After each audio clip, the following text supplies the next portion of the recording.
स्थानिक स्वराज्य संस्थांच्या निवडणुका डोळ्यासमोर ठेवून सत्ताधारी महायुतीच्या 54 आमदारांना प्रत्येकी 5 कोटींचा निधी मंजूर करण्यात आलाय। सर्वांसाठी मिळून 270 कोटींचा निधी वितरित करण्याकरता नियोजन विभागाने शासन निर्णय जारी केला। गेल्या काही दिवसांमध्ये ग्रामविकास विभागाच्या माध्यमातून महापालिका नगरपालिकांमध्ये निधीचा वर्षाव करण्यात आला होता। आता महायुती सरकारने फर्स्ट टर्म आमदारांवर निधीची खैरात केली आहे। सरकारच्या निर्णयामुळे मात्र जुन्या आमदारांमध्ये नाराजीचं वातावरण आहे। त्यामुळे आता आवश्यकतेनुसार जुन्या आमदारांना प्रत्येकी 2 ते 2.5 कोटीपर्यंतचा निधी उपलब्ध करून देण्यात येईल। याबद्दल आदेशही लवकरच काढण्यात येईल अशी माहिती सूत्रांनी दिली। या सगळ्याबद्दल सत्ताधारी आणि विरोधी नेत्यांचं काय म्हणणं आहे, त्यांनी काय प्रतिक्रिया दिली बघूया। जनतेचा पैसा हा माझ्या खिशातला पैसा आहे अशा पद्धतीनं वाटप आपापल्या लोकांमध्ये हे सुरू आहे। ही लाच आहे।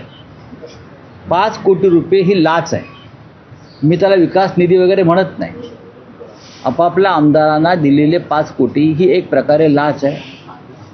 यातून किती विकास कामं होतील हे माहीत नाही, पण कमिशनबाजी नक्की होईल। निधी वाटपावरून भारतीय जनता पार्टीवर आरोप करण्यापूर्वी पगारी नेते संजय राऊत यांनी जरा आरशामध्ये बघितलं पाहिजे। महाविकास आघाडीचं सरकार असताना मस्तवालपणा आणि अहंकार तुम्ही केला होता आणि भारतीय जनता पार्टीच्या 12 आमदारांना 1.5 वर्षासाठी निलंबित केलं होतं।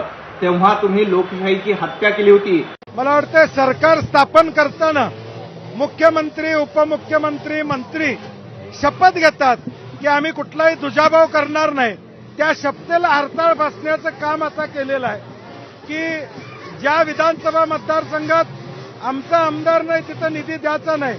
हे मला वाटतं महाराष्ट्रामध्ये एक दुर्दैव म्हणावं लागेल। नवनिर्वाचित बरोबर आहे ना। आता जुने मी आमदार आहे, आता माझा निधी इतका पाठीमागे दिलेला आहे, तिचा अजून उडवा अजून संपलेला नाही।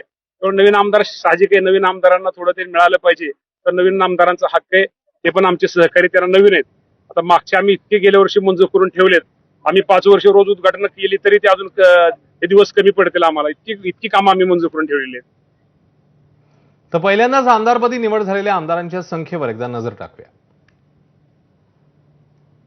भाजपकडे 33, शिंदेच्या शिवसेनेचे 14, राष्ट्रवादी अजित पवार पक्षाकडून 8, काँग्रेसकडून 6, ठाकरेंच्या शिवसेनेचे 10 आणि राष्ट्रवादी शरद पवार पक्षाचे 4 हे पहिल्यांदा झालेले आमदार पाहायला मिळतात।